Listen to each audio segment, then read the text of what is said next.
Bom dia, Marcos, Geraldinho, bom dia a todos que nos ouvem, nos assistem. Uma satisfação mais uma vez poder participar do Panorama, trazendo temas relevantes à saúde do idoso. Doutor Belísio, os idosos continuam adoecendo de vários outros tipos de doença, não apenas de Covid-19, né? Claro que a crista da onda agora é a Covid-19, mas qual é a importância, por exemplo, da gente também se preocupar com as demais comorbidades?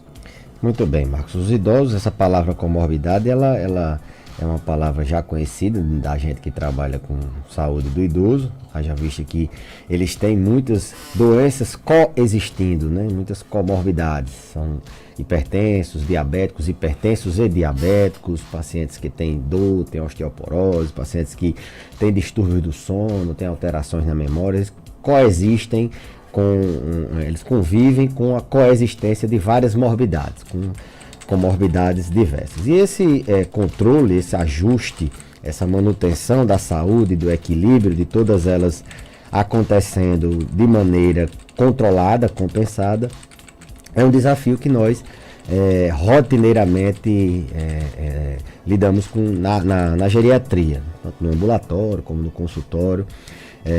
A gente tenta manter esses pacientes compensados para que eles consigam conviver com essas doenças sem as complicações, sem adoecimento delas, sem agudização, exacerbação de uma ou de outra ou de algumas interferindo com elas. Então a importância de manter as comorbidades compensadas, controladas, é exatamente do paciente não adoecer. E esse período é um período que a gente já vem aí há 3 meses com eles sem revisões periódicas. Isso é problemático. Às vezes a gente, por exemplo, no paciente com diabetes, a gente está ajustando uma medicação e no idoso a gente ajusta devagarzinho para que ele não faça hipoglicemia, ele não tenha problemas com o ajuste da dose. É tudo mais lento, é tudo mais cauteloso no ajuste de dose. Então, 3 meses seria um tempo de talvez ele voltar para a gente saber se está bem controlado essa diabetes, ou esse remédio, ou essa intervenção na hipertensão dele. Então começa a ter problemas com esse tempo todo de isolamento social e com esse medo das pessoas de buscarem auxílio, de buscarem manter a regularidade no controle das comorbidades, na avaliação periódica. A gente tem dados de que as pessoas caiu 70% de cirurgias para câncer, né? As pessoas com medo de procurar, as pessoas estão evitando ir para o serviço de saúde com sintomas cardíacos, com sintomas neurológicos, AVC, infarto, com sintomas outros que são tão ou mais importantes ou mais letais do que a própria Covid. Então, a manutenção, a importância de se manter as comorbidades em equilíbrio, em ajuste, sem descompensar nesse paciente que tem, teoricamente, várias coexistindo ali, é fundamental. Eu já começo a me preocupar com esse tempo de 3 meses, eles sem fazer a reabilitação na fisioterapia, eles sem poder fazer a atividade física deles, eles sem poder ter esse contato social ou esse contato social ser diminuído. Então, algumas outras comorbidades aparecem que estavam controladas, como por exemplo distúrbio do sono, estresse, depressão, ansiedade, e essas comorbidades começam a descompensar a pressão, começam a descompensar o próprio Alzheimer. Então, Marcos, a importância de manter esses pacientes controlados é exatamente de melhorar, de diminuir o adoecimento. E adoecer de doenças como hipertensão, diabetes é sempre muito complicado, muito grave, que vai inevitavelmente levar eles a atendimentos de urgência de doenças graves. Então a mensagem é essa, de cuidar, controlar. Não tem algumas doenças que não dá para esperar a pandemia para você ser reavaliado.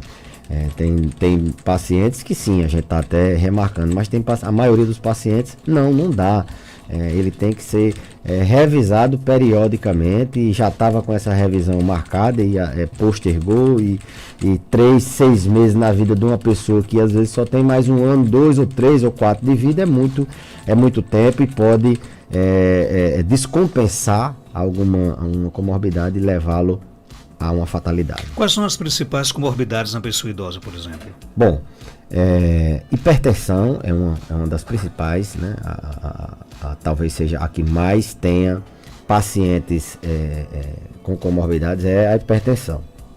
Diabetes é uma segunda. Doenças osteoarticulares, osteoporose, osteoartrose, são doenças que também muito comum. A dor é um sintoma muito comum e geralmente é devido a sintomas, a doenças osteoarticulares, doenças no osso, no músculo, no tendão. Doenças da mente, como Alzheimer, eu sempre digo, é uma doença neurológica, mas que o doente adoece de tudo, né? É só o mecanismo, mas ele tem cuidador, ele tem adoecimento de sintomas comportamentais.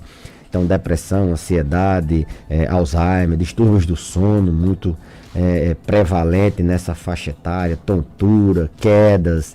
Então, o uso de muitas medicações, isso, Marcos, tem preocupado. Esse período agora é um período do pessoal fazer uso de automedicação. E preocupa, não é só uma vitamina C, é só isso, é só aquilo. E quando a gente se dá conta, tá tomando 5, 6 medicamentos por conta própria, porque acha que vai melhorar a imunidade, porque acha que vai acontecer isso ou acontecer aquilo. Então, eles que já tomam 2, 3, 4, 5 medicamentos, a gente se preocupa porque há inter-relação entre eles, a interação medicamentosa. E o risco de esse novo remédio causar uma diminuição naquele remédio que ele está tomando para evitar um infarto, para evitar um AVC, pode acontecer daquele remédio aumentar o efeito daquele medicamento anterior e fazer uma reação catastrófica, como por exemplo uma hemorragia, existe. Então, não é tão simples se automedicar quando se tem 2, 3, 4, 5, 6, 7 doenças tomando vários medicamentos, que esse é o perfil geralmente do paciente idoso. Então, é outra coisa que a gente também encontra muito, a iatrogenia, o uso de muitos medicamentos. São essas principalmente as que mais a gente tem problema e que as que mais acometem a pessoa idosa, e elas não acometem individualmente. Cada indivíduo tem uma dessa não. Geralmente eles têm 2, 3, 4. Eles têm hipertensão, ansiedade e tem uma dor no osso. Eles têm uma diabetes, eles têm distúrbio do sono e tem uma demência. Então, são várias comorbidades que são comorbidades que coexistem e que a gente tem que trabalhar aquele organismo. É um ajuste fino, é quase uma alfaiataria, e ainda por cima ter que conviver com automedicação, que agora tem ganhado grandes proporções. Ok, então pergunta aqui no nosso WhatsApp, o Alvino quer saber o seguinte: doutor Belísio, meu pai tem 89 anos de idade e teima, por exemplo, em querer sair de casa, né? Nem que seja para dar uma volta na calçada. Eu posso, por exemplo, deixar que ele faça isso ou não? Pode. A questão é o distanciamento social, né? O que é que acontece? Se ele for dar uma volta na calçada e ninguém vier ao encontro dele, não tem problema. Tiver 2 metros de distância,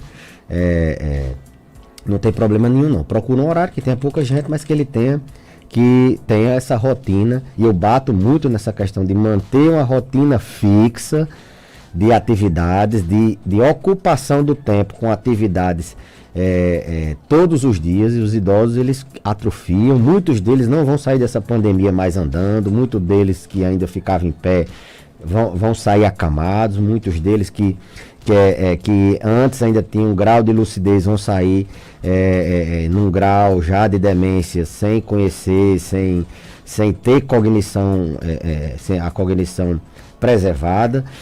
Então, essa estimulação física e cognitiva, ou seja, manter ele ativo do corpo e da mente, é importante ter essa rotina física, além da rotina de rigorosamente tomar os medicamentos, além da rotina de higiene. E aí essa questão da higiene, ter muito cuidado, porque os pacientes que têm demência de Alzheimer, por exemplo, eles não vão entender usar uma máscara, ter que agora lavar as mãos várias vezes. Colocar isso na rotina deles é complicado, porque eles têm dificuldade de novos aprendizados. Então pode sim, respondendo ao ouvinte, uma caminhada, um banho de sol, aproveita para dar uma alongada, aproveita para fazer um exercícios simples. Eu até elaborei no consultório, eu tenho um folderzinho ensinando 11 exercícios, isso foi orientado por um profissional de educação física e fisioterapeuta, orientado desde exercícios de equilíbrio, flexibilidade e força, para que eles tenham o mínimo de atividade muscular, de equilíbrio nesse período. É fundamental que eles mantenham o corpo e a mente trabalhando. E também é importante, para você que está em casa nos ouvindo, de que essas comorbidades elas sejam tratadas. É isso? Você não pode ficar com medo do Covid e ficar em casa com idoso, por exemplo, com algum problema de saúde, né? Sem dúvida. Inclusive vítimas de fake news. Dizendo, olha, eu já vi fake news no sentido, tal remédio faz mal, pode piorar o seu estado de imunidade e você ter a Covid. Às vezes é um remédio para pressão. Às vezes é um remédio para o coração, às vezes é um remédio para colesterol, para estabilizar o ânimo. Então, muitas fake news, eles abandonam o tratamento. Olha, essa época, esse tipo de intervenção, se você não tomar banho de sol, aí as pessoas pegam a lesão, uma queimadura de pele, entendeu, Marcos? Então, tem que manter o tratamento, tem que manter a rotina. Eu já estou começando a me preocupar com muito tempo, ele sem reabilitação. Imagina um paciente parkinsoniano, que ele precisa de fono, ele precisa de fisioterapia, ele precisa geralmente de nutrição, precisa do acompanhamento médico, e esse período é um paciente muito frágil, com risco de cair, com risco de entrar em rápida perda muscular, em sarcopenia avançada, e ele para físio, ele para fono, começa a se engasgar e fazer pneumonia pela aspiração, porque a micro partículas de saliva ou mesmo de alimento começa a ir para o pulmão e fazer pneumonia aspirativa. Então imagina um paciente parkinsoniano 3 meses sem reabilitação. Vai sair dessa pandemia muito mais debilitado. Isso tem que ser ponderado, tem que ser revisto. Eu até tenho uma posição de se manter as terapias de reabilitação para a fisioterapia num paciente desse colocá-lo na beira da cova, assim vamos dizer, colocá-lo numa imobilidade total. Ele vai broncoaspirar se ele parar a fonoaudiologia, vai terminar no pronto-socorro com a pneumonia ainda ainda suspeito de Covid. Então eu tenho me preocupado bastante com comorbidades físicas, mas com comorbidades mentais também, o rim que estava a gente segurando para poder não entrar na hemodiálise, e talvez depois dessa pandemia, o impacto da pandemia será um impacto muito mais sentido por essas pessoas idosas, principalmente os frágeis, que o pós-pandemia será um desafio para a gente poder tentar reabilitar, tentar colocar aquele paciente de novo num envelhecimento saudável. Ok, tem pergunta aqui chegando no nosso WhatsApp, vamos ouvir. Marcos Danta, bom dia, aqui é Geol Vanil do acampamento. Marcos Danta, minha mãe tem 86 anos de idade e ela sente muito câimbra, principalmente da madrugada, sabe? Madrugada, sempre ela apresenta umas câimbras nela. Pergunta aí a doutor Belísio, o que tem remédio, alguma coisa para isso? O que pode fazer para isso? Por favor, Marcos Santos. E aí, doutor Belísio? Cãibra no idoso é um sintoma bem comum. Ele tem diversas causas. Pode ser medicamentos, alguns medicamentos eles causam cãibra, os mais comuns são os diuréticos, eles expoliam o sódio de potássio e pode dar cãibra.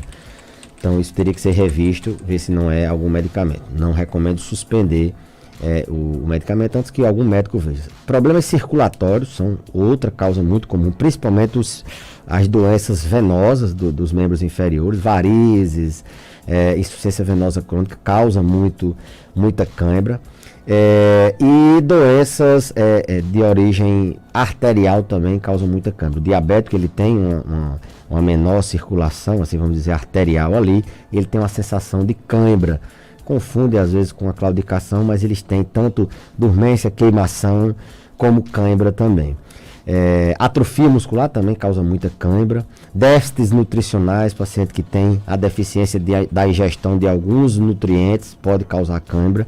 E, como eu falei, atrofia, sedentarismo e imobilidade também. A recomendação, lógico, procurar o médico para identificar a causa. Se for medicamento, tentar trocar por outro que não faça esse efeito adverso, que tem pessoas mais sensíveis e outras não. Se for uma insuficiência venosa, tentar dar massagem, elevar as pernas 20 minutos 3 vezes ao dia, com aquelas pernas arroxeadas, com muitas varizes, deitar e elevar ela acima do nível do coração e fazer exercício para fortalecer as panturrilhas. Eu acho que ele falou câimbra nas pernas, não foi mal.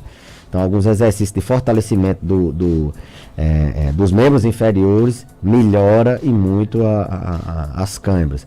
Por exemplo, um exercício simples é colocar a mão numa mesa, ficar em pé e ficar levantando a ponta dos pés 10 vezes, 3 vezes ao dia, por exemplo. Então, seriam algumas das alternativas. Então, rever medicamento, ver se tem doença circulatória, varizes, se é diabético, se não é, se está se movimentando pouco, de forma que isso tem geralmente uma causa e a gente pode encontrar e tratar. Tem mais perguntas chegando? Bom dia, Marcos Branco. Bom dia, doutor Belez. Gostaria de perguntar, doutor Belez, se é já Alzheimer e se é caduquice. O velhinho que eu cuido, ele é paciente do senhor. Já faz uns 15 dias que ele sempre à noite não dorme, fica andando no meio da casa e só falando em gado. Ela era marchante mais antiga, em gado para dividir as reis, essas coisas assim. E eu escondo as chaves, as facas, tudo que ele quer, cortar o pano, sabe? Abrindo porta para querer ir embora. Passa a noite, o dia. Quando é na outra, no outro dia, aí dorme. Aí dorme direto, aí começa a dormir. Aí se isso é começo de Alzheimer, se é caduquice. Ele amanhã vai fazer 86 anos. E aí, doutor Beleza? Excelente exemplo de um paciente que está descompensando, né? Provavelmente sim, é uma demência. Caduquice e Alzheimer, elas são sinônimos, assim, para o ouvinte entender.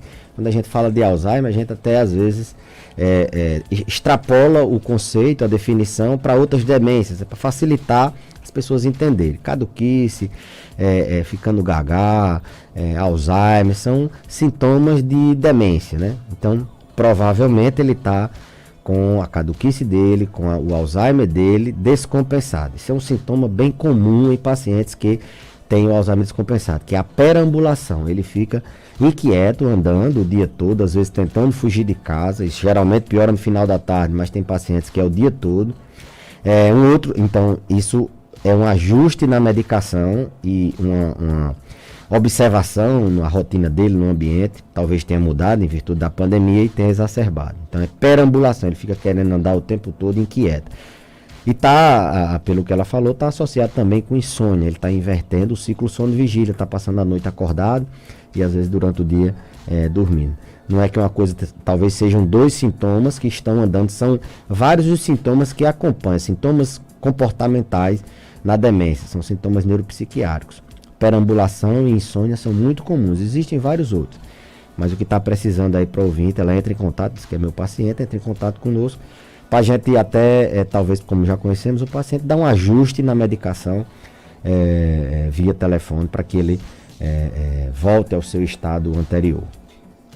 Tem mais pergunta aqui. Bom dia, doutor Beleza. Meu pai está como se fosse um entalo no peito, como se fosse tomando fôlego, né? Fui ao posto, o médico passou um remédio para ansiedade, ele está bem ló, porque fazem 2 meses que ele não sai para o médico, né? Ele fazia sua caminhada todos os dias. Quero saber se ele pode sair para ir à caminhada, ele tem 73 anos.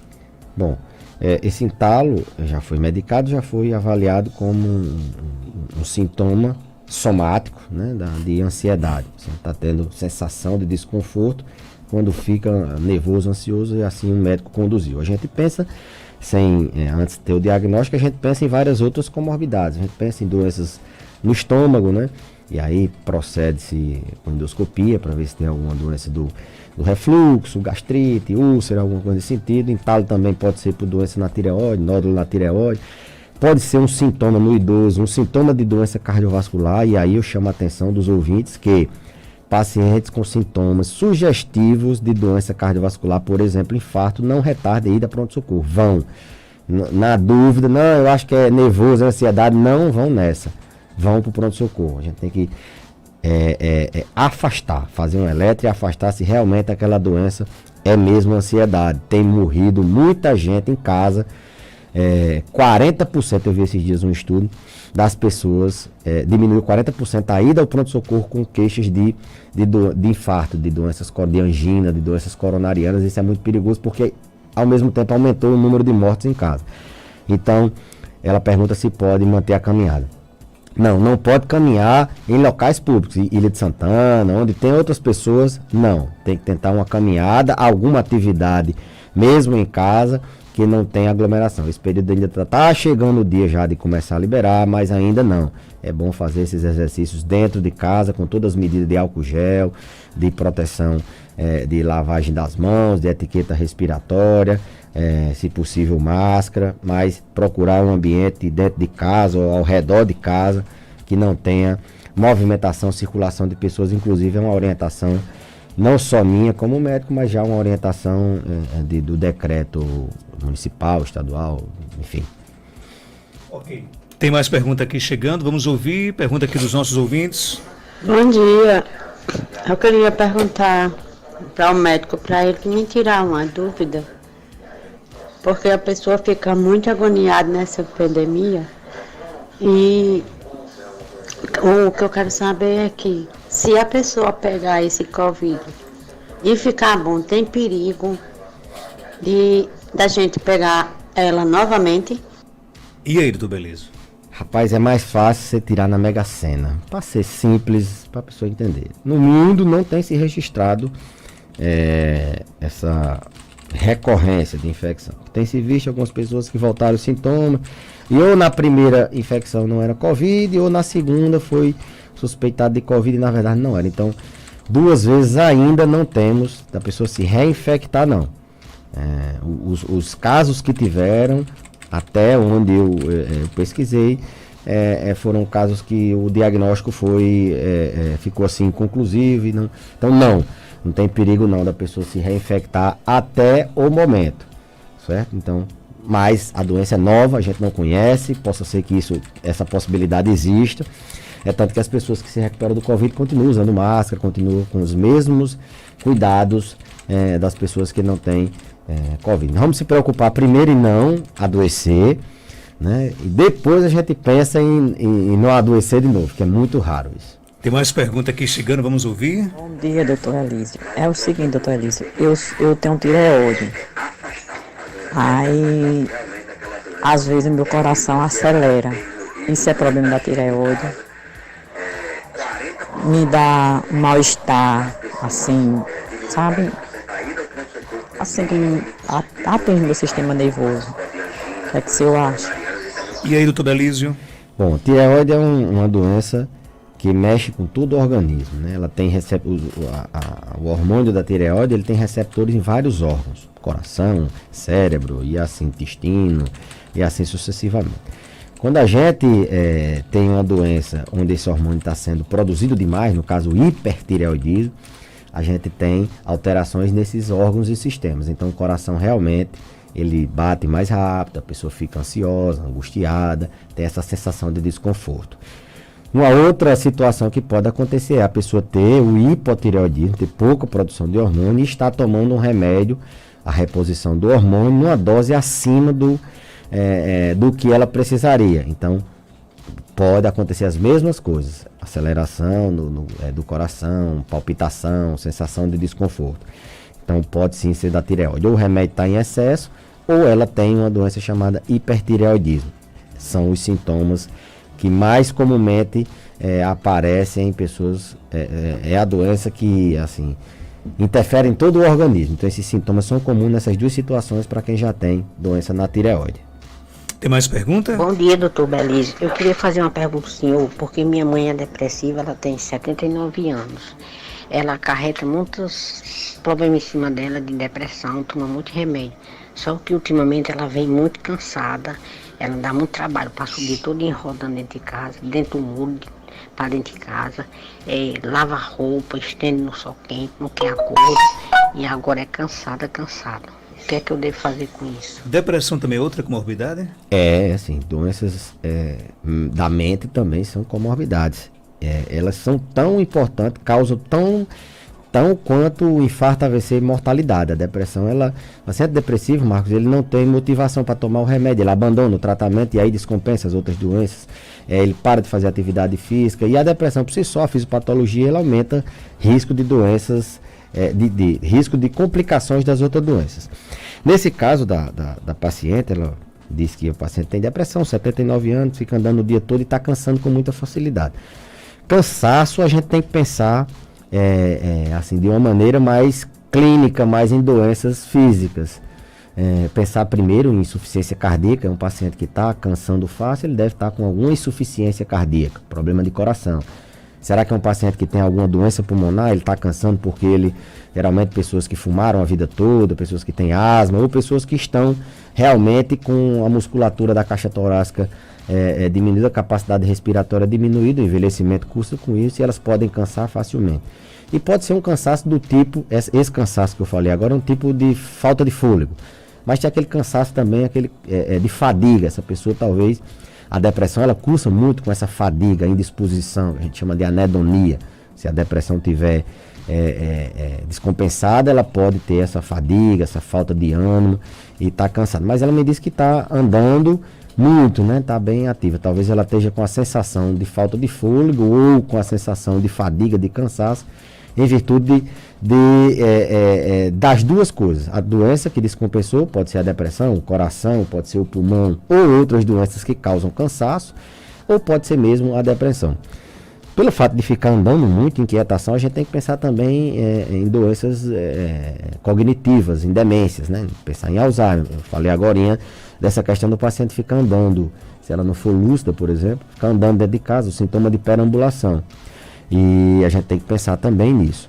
O que eu aconselho é entrar em contato com o médico responsável para ele poder dar uma orientação. Ele conhecendo, não é uma paciente já hipertensa, tem um risco de ter insuficiência cardíaca, pode ser que ela esteja descompensando o coração. É uma paciente que já tem uma doença no pulmão, ela pode estar descompensando o pulmão. Não, é uma paciente que realmente ela não tem risco e deve ser alguma descompensação da depressão dela, e aí ele ajustar nesse sentido. Mas nesses casos a gente não pode fechar os olhos, pelo contrário, a gente tem que estar com os olhos abertos para doenças clínicas, doenças de coração, doenças do pulmão, doenças que causam cansaço mesmo, certo? Principalmente em idosos, onde as doenças se manifestam de maneira diferente, atípica. O Covid mesmo pode se manifestar sem febre, um cansaço desse pode ser só a ponta do iceberg lá, submerso, por trás de tudo isso, ter 2, 3, 4 doenças colaborando para isso. Cuidado nessas caminhadas, nessa inquietação dela para ela não cair, e procure auxílio. Isso sim não pode deixar para depois da pandemia. Todas essas dúvidas que foram tiradas hoje, Marcos, não podem ser deixadas para depois da pandemia. O risco dessas pessoas não chegarem no pós-pandemia ou chegarem em condições que não dê para a gente reabilitar o estado delas antes da pandemia é muito grande. Então, eu reforço a mensagem que as doenças continuam existindo, não abandone tratamento, não abandone suas reavaliações, não aquelas sem sintoma, aqueles check-ups de rotina. Eu até entendo, mas paciente sintomático, que tem sintoma, qualquer que seja o sintoma, principalmente idoso, ele tem que voltar, ele tem que ir ao médico da unidade de saúde, ao seu médico de confiança, buscar auxílio por telefone, pela rede social, de alguma forma, para que essa doença não traga repercussões catastróficas e irreversíveis. Doutor Belísio, obrigado pela sua participação. Até terça-feira, se Deus quiser. Eu que agradeço, Marcos, e até a próxima terça, se Deus quiser. 7h40.